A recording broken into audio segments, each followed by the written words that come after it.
coming up now, the lovely Helen from iCare, iMove is here with us at Chaos TV to host this week's Woman's Hour. She'll be talking with Belinda Waldock about her book, Being Agile in Business. Over to you, Pat and Helen. Hello. Hello, lovely boys. How are we? I didn't realise it was both of you. My apologies. Thank you very much for joining us. You're welcome. That's fine. We'll leave it to you. Thank Keep you. it chaos. Yeah. Hello and welcome. I'm Helen Tite and I'm with Pat Taylor here today for Women's Hour. It's really great to be here again, and we run this monthly. So just before we start, I'd like to be a little bit reflective, and this is Women's Hour, so this is talking about women. It's my eldest daughter's birthday today, and sometimes when it's their birthday, we want to reflect on our own birth story because it's our birthday, right? Well, let me tell you, I have a little bit of a story with Daisy. She's 22 now, and I'm grateful for her in my life. She is an absolute joy. So happy birthday. But actually, her birthday didn't start off too well. Her story was when I gave birth to her, she suffered a thing called meconium aspiration syndrome. And this sounds terrible. And what had happened was she aspirated that meconium, the baby's first poo. So had a big baby and a quite traumatic, fast birth. And we nearly lost her. So Daisy, when she was born, she got a Trelisk Hospital. And when she was born, she got whipped off, and everybody kept saying, yay, baby's born, she's a little bit poorly. But within a few hours, we realised the severity of the situation. And in those days, so we've come a long way with science. In those days, the likelihood of Daisy surviving was very slim, to the point where we had her last rites read, and we spent time with her. But Daisies, that's the name, are strong little weeds, and they're resilient. And Daisy took a breath and then another breath, and we were warned she would be on oxygen all her life and she was going to have various chronic health conditions, but none of those things, thank God, touch wood, ever materialised. So we are very grateful. That's how we operate. That's how I am as a person, very grateful for the story.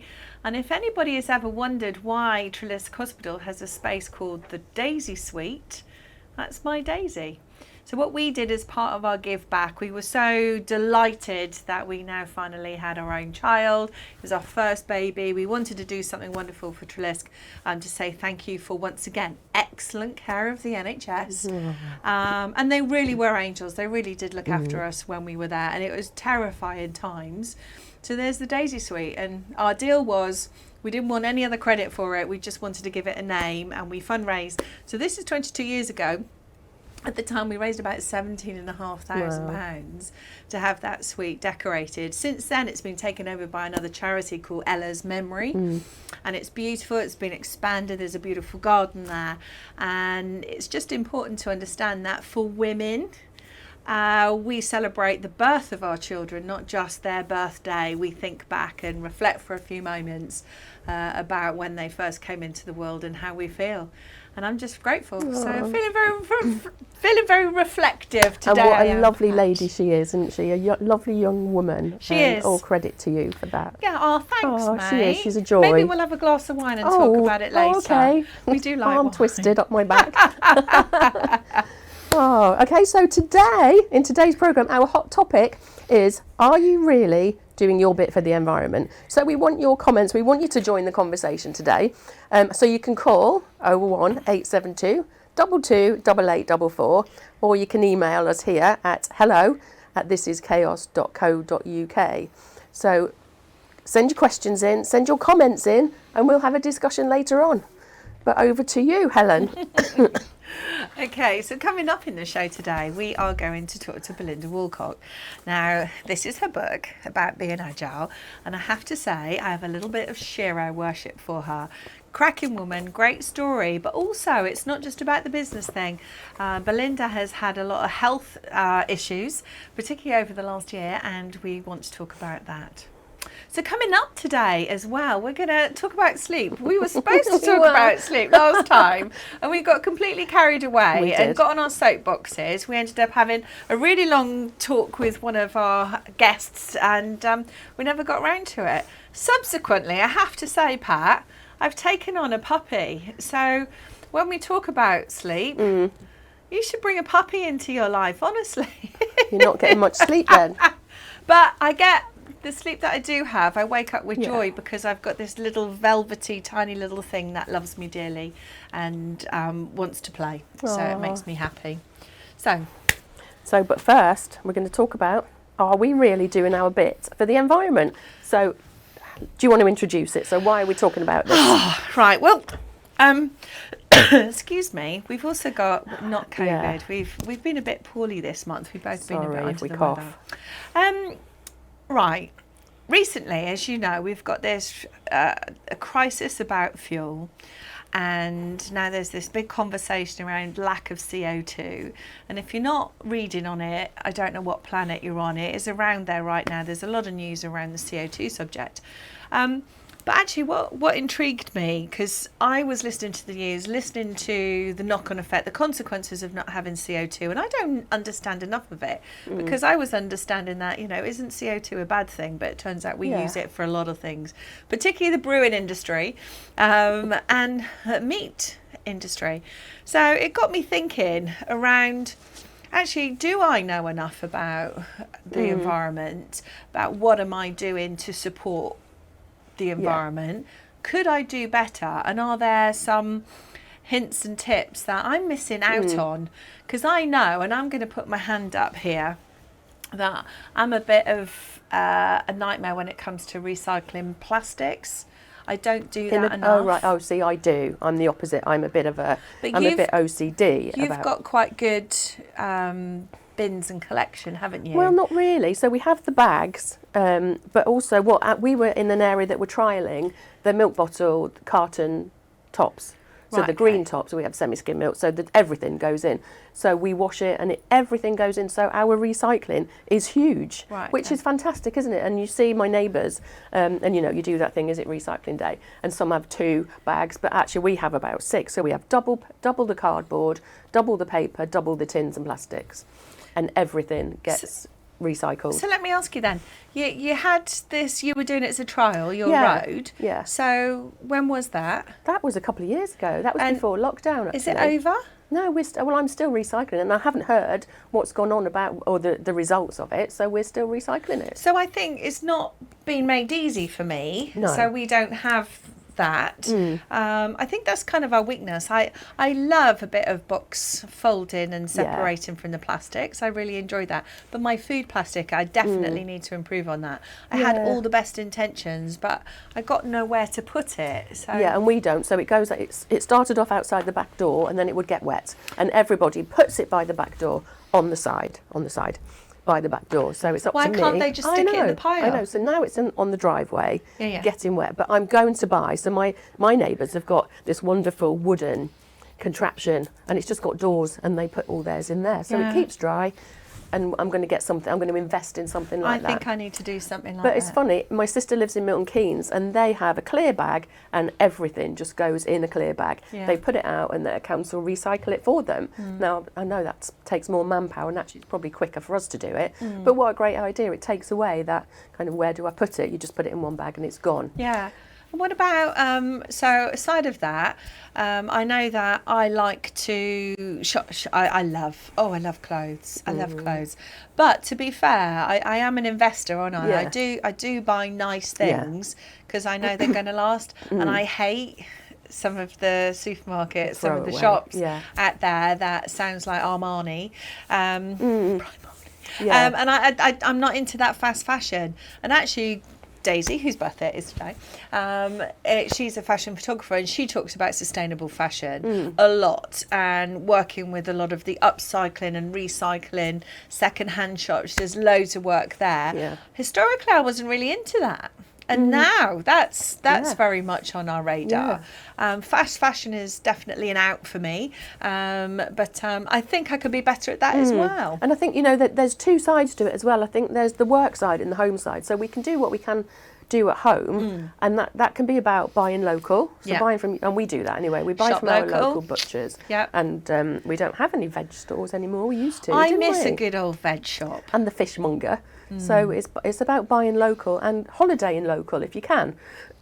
Which if there's any space, don't even get me on that one, love. Excuse me. And I did write something down. Energy efficient. Yeah. Well, actually, let's flip this. I'm a menopausal woman, so in terms of heat, you just have to sit around me for a day. I'll keep you all warm. I have enough gigawatts of heat that most log burners do. Are you all right there? You're dying, love. No, shall I carry on talking? She's just quietly dying on the side. If we just say it's fine, she's just quietly dying. So, so I think I need to be, and I would recommend just be a little bit more conscious about our actions. And, you know, when people go, oh, there's just one of us, you're not, you know, one of us can't make a difference, but you throw that stone in the pond and the ripples grow, right? So it just drives me nuts. So, are you okay? Okay, she's dying. Okay, so while she's dying, I just want to talk about sleep as well. Do you want to do that now? No, don't talk about that. So for a moment, let's introduce our guest speaker, Belinda. Let's see if she's there and online, because it'd be lovely to have a little chat with her.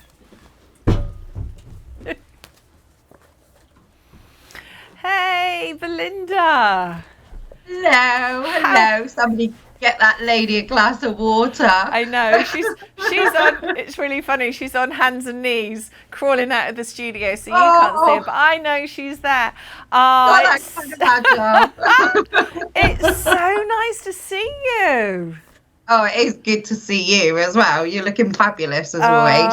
And look, I love your background. You've got all those amazing Post-it notes behind you. Oh, yeah. I keep it as my background. I keep thinking I should have a posh background, but then I love my Post-it notes back there. Absolutely. So it's really good. So this is you, right? Agile. Yeah. So let me say that the first time I met you live, actually, I'd already had your book, and I'd already read Being Agile in Business, Discover Faster, Smarter, Leaner Ways to Work. And then I went to a STEM event, and you were there as one of the speakers, and you were doing a workshop on Agile. And you started to introduce yourself, and I did this. I went, I've got your book. And I proper Shiro worshipped you. I was so excited to finally meet you in the flesh. It's great to meet amazing women, and it's great to meet amazing women who are operating in Cornwall as well. So it's like double win for me that day. So tell me about how you got to this.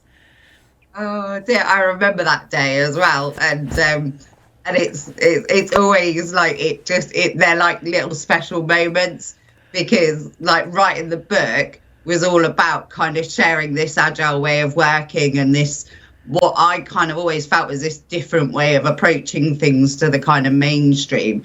And I just, it's like a double whammy. One, you get that kind of somebody's found my book useful and helpful.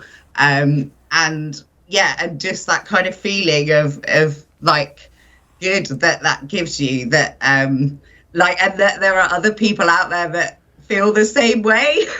So I think that's it was really, and that's how it kind of came about, was that I worked differently to other people, but it was always really successful, but I couldn't really pin it down. And Agile was kind of out there as a methodology for software and tech development, and it complemented brilliantly. So the book was really about taking this kind of idea and methodology and making it accessible to everybody, and kind of getting my ideas across, and how you could then kind of take that forward. So and it kind of resulted in the book, which was really exciting. Fantastic. So, and you then you were working in tech as well, weren't you? Yeah, so I sort of began in tech. I've got a computer science degree. So my paper that I wrote in my final year was all about basically saying these ways of working don't work. There is a better way. Yeah. So now I've spent the last 20 years kind of proving that. Yeah. No, it's so true. And it was transformational for me because I'm dyslexic and I'm massively an out of the box thinker, and my team really struggle with managing me because I have all this crazy going on in my head, and I find it very difficult to compartmentalize what's going on in my world, but also to try and visualize it to others because I'm a very visual person. I just found it so easy. It just made my life so much easier just to whack up my post-it notes. I still don't know. A lot of it was intuitive. It's like you got me going and then I just cracked on. So I don't even know if I'm following the method completely, the Agile method. But it really does make a difference. I know what's going on, what's been, what's gone, where I'm at, who's responsible for what. It makes my life better. But you talked about posh backgrounds. I've just moved offices, and I've got a beautiful glass wall covered in post-it notes. But the wall looks beautiful, but it's covered in post-it notes, and I blame you for that. My first board was on a window. I think post-it notes stick really well to it. And it is about getting visibility and this kind of thing that, we can't predict what's going to happen. Yeah. We can't plan it all out up front because life is chaos, especially recently. Yes. So we need this way of kind of getting that visibility and then adapting as we go. But also with the pandemic and everybody working remotely as well, it's kind of brought on that need for the ability to communicate and collaborate without necessarily being in the same room and being able to share that kind of what's going on, like you say, and kind of get it out of your head and then be able to communicate that, because it's all very much happening in the moment and things are changing so fast that you can't have this kind of big upfront plan. So which is why when, as you might be aware, myself and Pat and the team have been working alongside Chaos for quite a few years, and the madness of Chaos really suits my way of thinking and operating and performing. So I really enjoy being around all of these crazies here, and it's lovely. So when they said we need to invite women in to talk about their work or their lives, you actually sprung to mind because your chaos is brilliant chaos, and it matches all the other chaos of all the other like-minded souls that we operate with these days. But life's not been that easy recently, has it? So tell me what else is going on with you and COVID. Yeah, so I said to the guys just before the interview, one of my favourite Chinese proverbs is there's chaos under the heavens and the situation is excellent. So that kind of essence of, we don't know what's going on, we don't know how we're going to deal with it, but actually the situation's excellent. That's opportunity for change, for, all those kind of different things. I guess I've had to really embrace that in the last couple of years, in that kind of practicing what I preach. Because it was Christmas before last. I'd been traveling loads for work. I'd been in London and Ireland, and it was kind of one of those weird years actually, which was awful yet brilliant as well. So a lot of things changed for me work-wise, and then I met a new partner who's amazing and his 2 kids.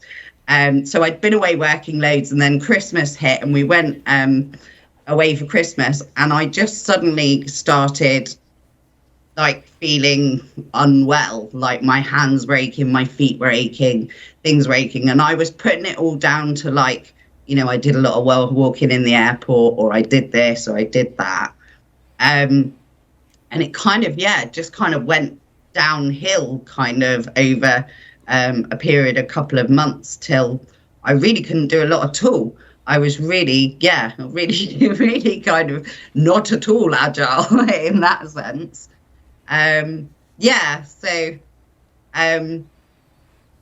It was a weird couple of months. The doctors didn't really know what was going on. They were kind of calling it chronic pain, but all the tests were coming back clear. I had that kind of ironic thing where you'd walk into the doctors and I was kind of not able to really walk into the doctors because I was in so much pain, and then sit down for the doctors to kind of say, there's nothing wrong with you, we can't find anything wrong with you, and then kind of stumble out again going, okay. So it was really kind of down to me, and I took a bit of an agile approach, I guess, about how I was going to deal with it and get better. So but I feel like actually it's really interesting since we booked this. a couple of things have happened which have really kind of made me feel like I am reflecting now.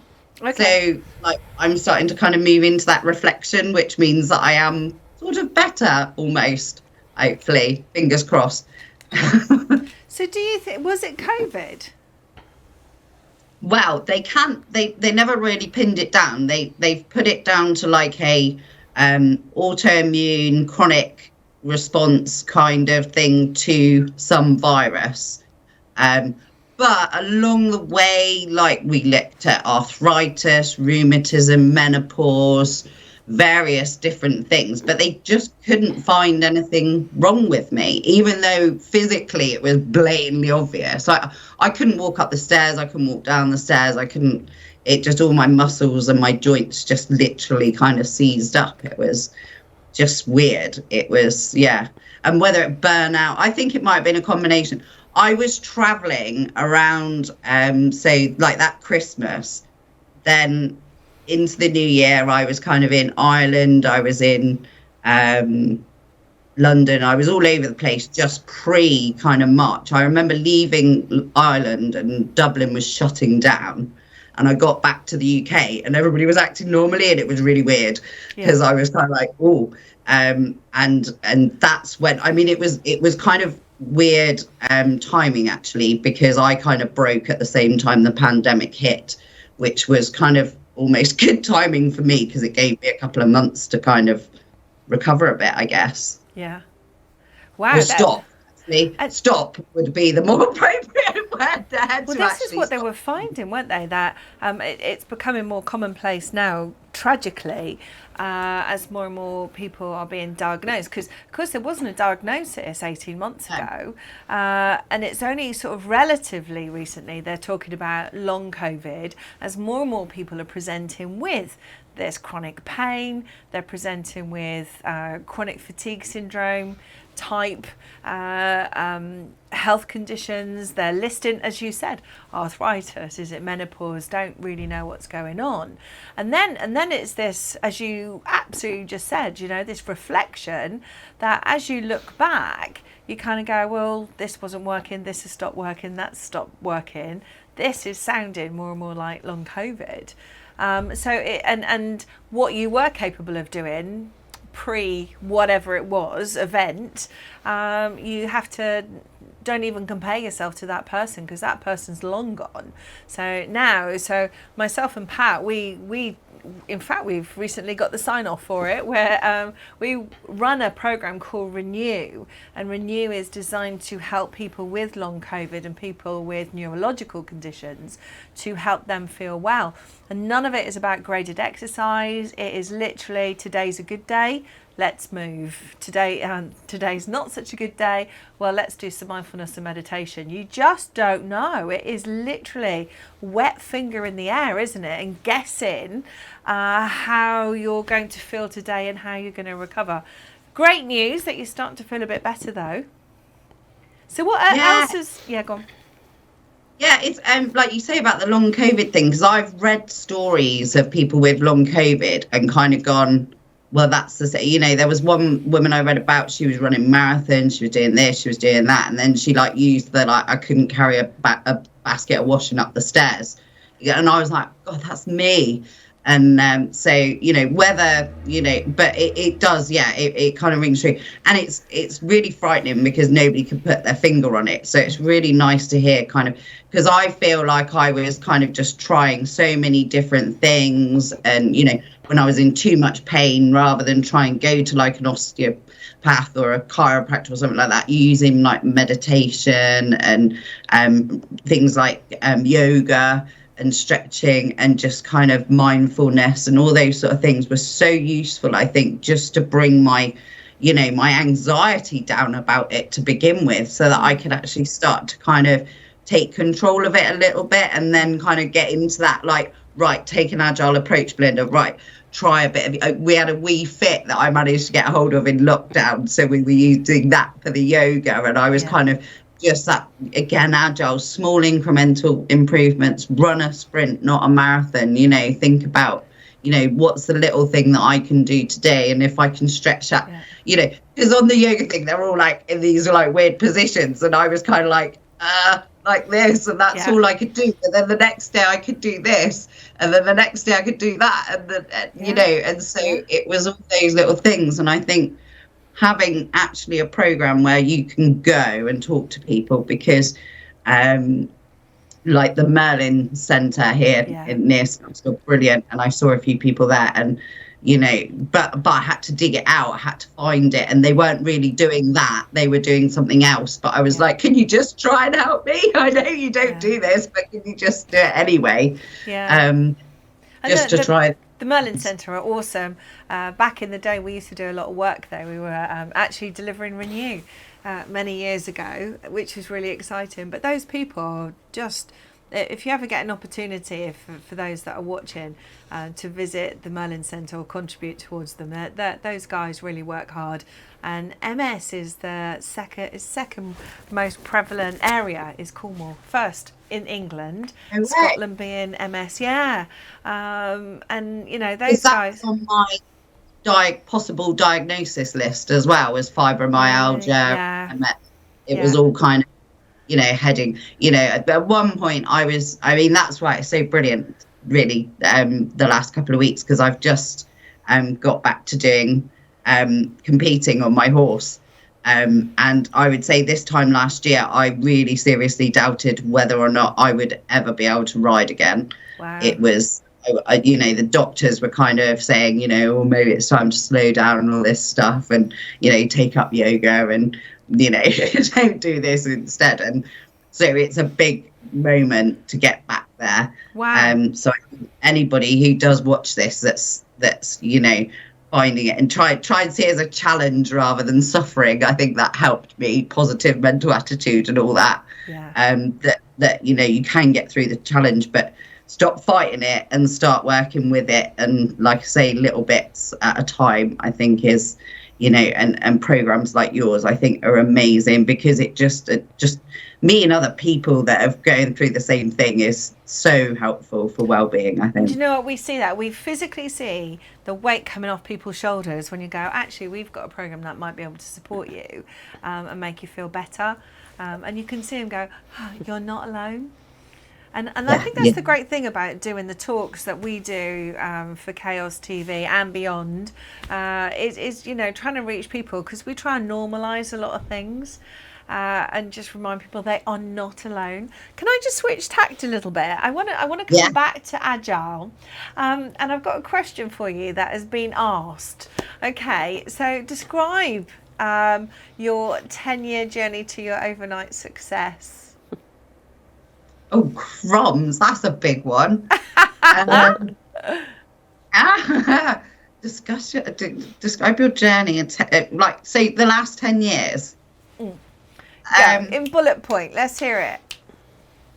So well, the book came out 6 years ago, so 10 years, I mean, it's coming up 10 years ago. I was kind of, I was developing this stuff as part of a program, the Agile method, and trying to convince people that it was a good idea and that it worked. And thanks to my clients, I've got to say, they helped me to validate it.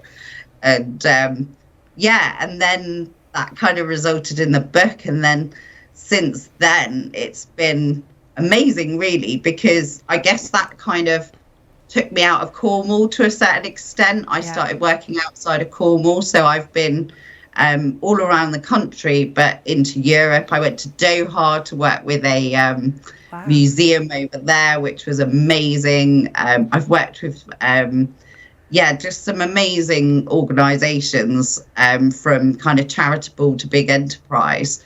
I think the pandemic has helped. I mean, there's been quite a big pivot through the pandemic to deliver stuff remotely, which, you know, has its challenges but has its opportunities as well. So I'm doing more online, which makes it mean that I can, you know, I can be in, like last week I was in Ireland. I wasn't in Ireland, I was virtual, but I was kind of in Ireland, I was in London, I was in Cornwall, I was all over the place. But so you know, technology has certainly helped along the way. Yeah. Okay. So everyone hits failures.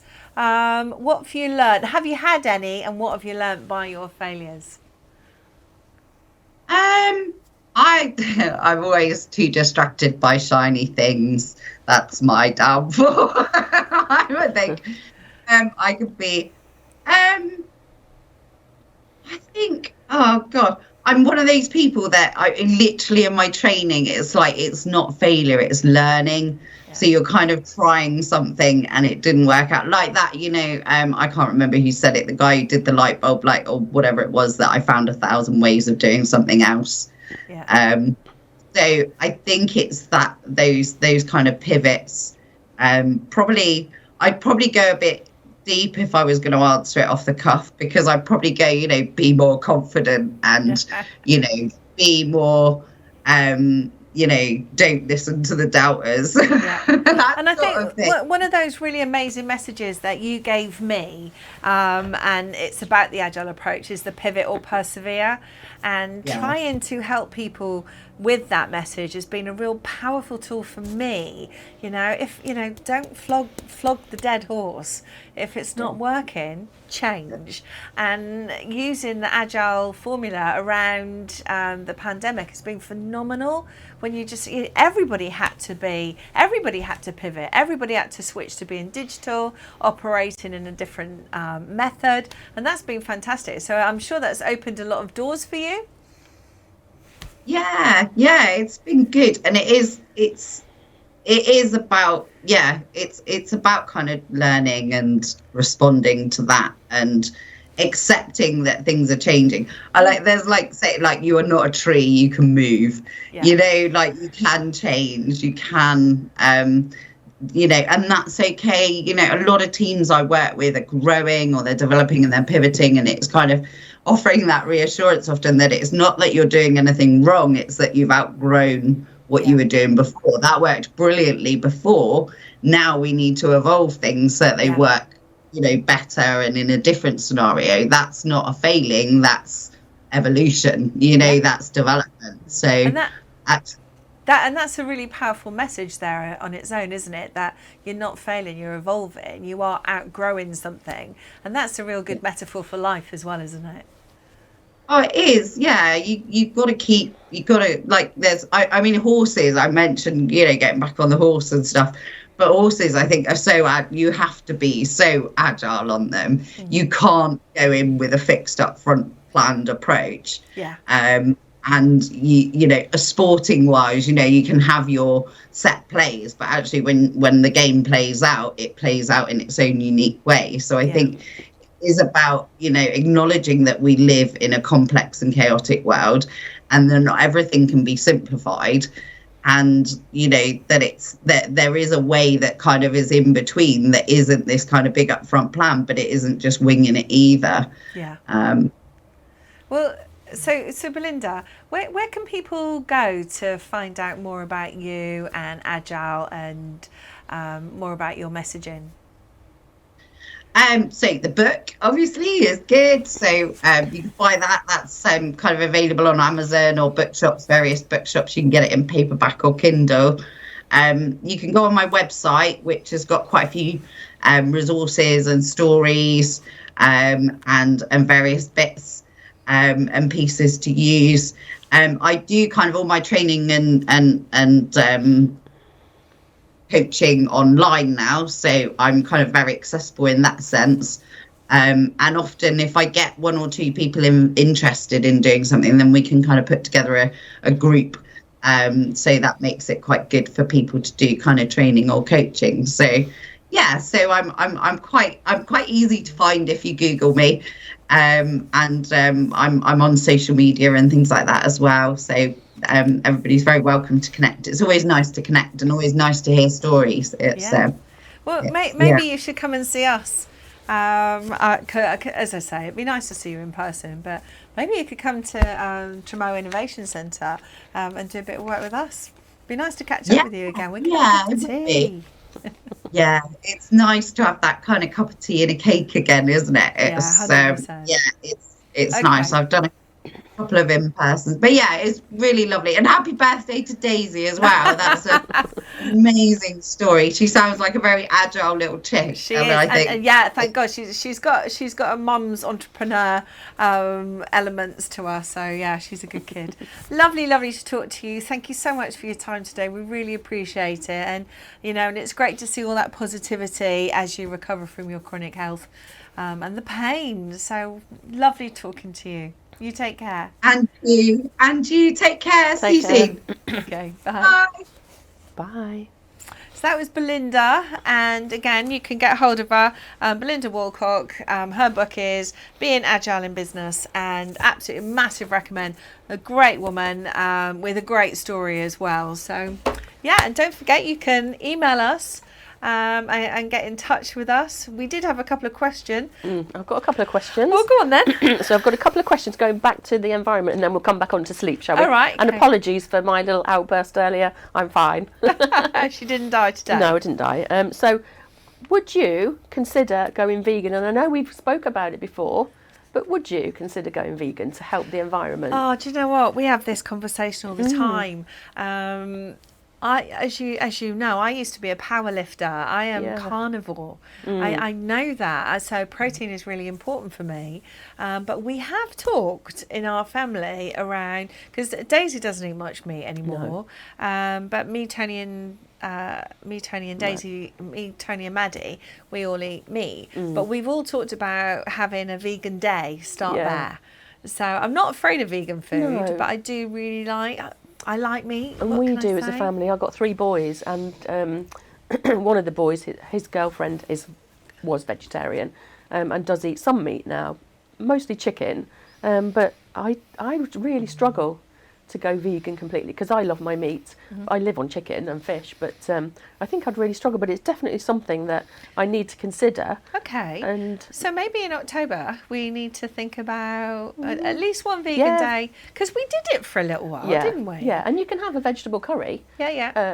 And build it in that way. It doesn't have to be completely kind of the alternative kind of food. Do you know what I mean? Like tofu. I'm not a great cook. So I cook. I love preparing meals. I loved it. I know what I know, but I think I've friends of mine who are way more advanced around the kitchen than I am.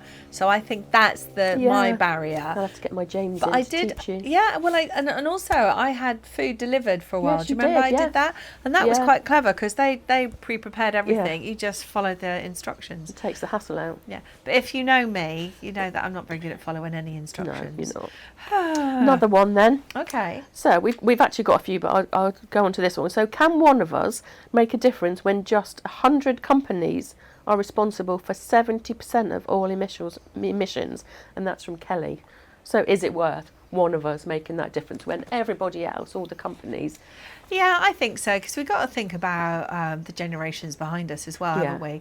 Think any little contribution is not just good for the planet; it's good for the soul too. As an organisation, we're trying to work towards becoming B Corp, and B Corp is like accreditation around like making the most of your world and making the most of the world of the people around you. So we're so busy that like my phone, the messages coming in have just been lovely. So thank you everyone. So yes, I think the answer is absolutely yes. We've all got to take back our own control and power, and we have to have a bit more responsibility. So every little helps, and that's really important. And together, we're really powerful. Yeah, stronger together. Absolutely. Okay. So shall we move on to sleep, because we missed it last time. Yeah, and we haven't got a lot of time, mind. No, so we have to shall I whiz through the facts quickly? Go on then. Just a couple. Go. And I'm a rubbish sleeper. I'm terrible. But I'm not. So ideally, you should be able to get enough sleep so that you can wake up without an alarm clock. Everybody has different needs for quantity of sleep, so don't compare yourself to other people. And the impact of stress on sleep can really affect you. And I'll just tell you my story very quickly. So I've done shift work for years, and I am a really poor sleeper. And I've been talking to Helen, and she was kind of like saying to me, don't focus on it. And every day we would talk about my sleep and how stressful it was. And then I read this book, and I'll we'll try and pop up the details for you later. And it said exactly that. Don't revolve your world around your sleep. Don't put things off because you don't sleep, and don't talk about it all the time. And we have a sleep app, don't we? She talks about it all the time, I do. honestly. She I talks don't really. about it. Not now. I'm better. You've got better. You're definitely getting better. But we would you talk missed about the tornado. I know. I You was slept sleeping through the it. tornado. Well, it was the just other in your night. little circle of Falmouth. But what it shows you is that actually you sleep, you're in bed for 8 hours, say, and you sleep for 7 hours. But actually, when I don't sleep at night, I get up now, I go downstairs, I watch the telly or do nothing, I do something boring, and I do go back to sleep. And then what it tells me is that I've probably had 6 hours sleep, but that's good quality. And for me, that's probably what I need. I probably need 6 hours rather than the 9 that I think I should have. Yeah. And now I don't stress about it. And I wake up and I think, right, I'm awake, it's fine.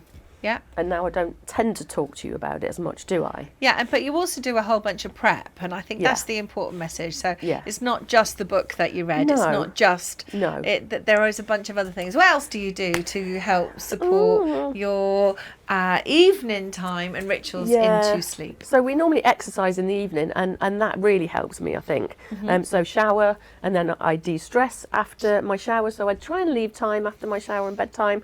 And I put my phone on sleep mode. So about 8 o'clock, it dims the lights on my phone until about 7 o'clock. So that's really good. So what we're talking about is electromagnetic. Yeah. So phones, computers, TVs, technically you need to start switching that stuff off a good hour or so before you go to sleep. Yeah, all that blue light. And I drink plenty throughout the day, and it doesn't bother me that I need to get up to pee in the night. 'Cause we have to. And also that's really important, stay hydrated. A lot of people stop drinking into the evening because they're worried they're going to get up to wee. The point is your body knows it, and it's hanging on to fluid. It knows that you're going to try and dehydrate it, so still keep drinking into the evening. It's really, really important. Okay. Magnesium. Magnesium, love that. Get It's out there great. in the sea. Yeah. Bit of sunshine, vitamin D, all of this is Bit of a really good for spray. your sleep cycle. And I've got what do you call it? The diffuser. Yeah, so your aromatherapy oils. My aromatherapy oils. My lovely friend bought me some oils for my birthday. So I spray that in the night. In the evening, it goes on in my room, and it just brushes out. It kind of floods the room with lovely air, and it's a sleep oil. So I think what we're trying to say here, that sleep can be broken. Don't stress about it. It's all very well and good not to stress about sleep, but creating that space to relax. We are living in a really stressed world these days, so your sleep is so important to maintain really good hormonal balance in your body. So we do not underestimate. I mean, there was a time when I would, be up all night partying and then working all day. God knows how I managed to. I think I haven't caught up sleep since I was about 13. But rituals are really important. Your body's biorhythms is so essential to get good quality sleep. Be active, eat well, hydrate. These are simple pillars of the way we operate and live. And then finally, set that scene, a nice space to relax in is perfect. And of course, we all want to be like those Disney princesses with beautiful hair, and you wake up and it's all perfect and intact. Nothing to do with hot flushes, night sweats, and snoring partners. So that's it pretty much for today. It goes really quick, doesn't it? Like by the time you get sort of into your rhythm, we're out the door again. So listen, if you want to get in touch with us, contact us at info@iCare iMove. info@icaremove.com. I'm Helen Tite, and this is Pat Taylor. And today, my lovely viewers, you have been watching Woman's Hour here at Chaos TV. You take care, and we'll see you again. Fantastic stuff there. What a Brilliant. brilliant conversation all I the way enjoyed through. that. I really, really did. I got to agree on the sleep as well. Everyone is different. I used to be one of those people who go, I need 8 hours. I need 8 hours. They're so right. Everyone is different. You've got to find your own rhythm. And I'm very guilty of talking about the electronics and stuff, about you should be winding down in the evening. I'm terrible. I'll get into bed and I'm straight on my phone or listening to music. It's not relaxing. No. Fair enough. Well, that's the end of the hour for us now, guys. So thank you very much to Pat and Helen there, and obviously their guest. We'll leave you with a bit of music, and we'll see you in the next hour. Cheers, guys.